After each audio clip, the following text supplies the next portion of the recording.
முத்துப்பேட்டையில் இந்து முன்னணி சார்பில் 33ஆம் ஆண்டு விநாயகர் சதுர்த்தி ஊர்வலம் வெகு சிறப்பாக நடைபெற்றது.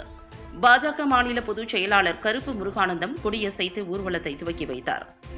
திருவாரூர் மாவட்டம் முத்துப்பேட்டையில் இந்து முன்னணி சார்பில் ஆண்டுதோறும் விநாயகர் சதுர்த்தி விழாவினை முன்னிட்டு விநாயகர் ஊர்வலம் நடைபெற்று வருகிறது. அதன்படி இந்த ஆண்டு 33வது ஆண்டாக விநாயகர் ஊர்வலம் கோலாகலமாக துவங்கி நடைபெற்றது. விநாயகர் ஊர்வலத்தில் முத்துப்பேட்டையைச் சுற்றியுள்ள 20க்கும் மேற்பட்ட கிராமப்புற பகுதிகளில் வைத்து வழிபட்டு வந்த விநாயகர் சிலைகள் ஊர்வலமாக எடுத்து வரப்பட்டு ஜாம்பவானோடை பகுதிகளிலிருந்து விநாயகர் ஊர்வலம் துவங்கியது.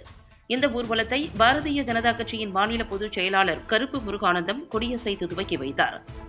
மாவட்டம் முழுவதும் பல்வேறு பகுதிகளிலிருந்து இந்து முன்னணியினர், இளைஞர்கள் விநாயகர் ஊர்வலத்தில் கலந்து கொண்டு ஊர்வலமாக வந்தனர்.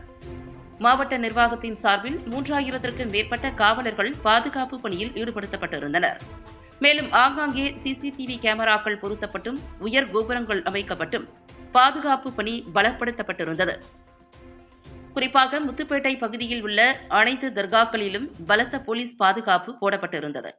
முக்கிய பகுதிகளில் ஆம்புலன்ஸ் சேவைகள், தீயணைப்பு துறையினர் மற்றும் வஜ்ரா வாகனங்கள், அதிரடி படை காவலர்கள் பணியில் அமர்த்தப்பட்டுள்ளனர். இந்த நிகழ்வில் இந்து முன்னணி நிர்வாகிகள், பாரதிய ஜனதா கட்சி நிர்வாகிகள் பலர் கலந்து கொண்டு விழாவினை சிறப்பித்தனர்.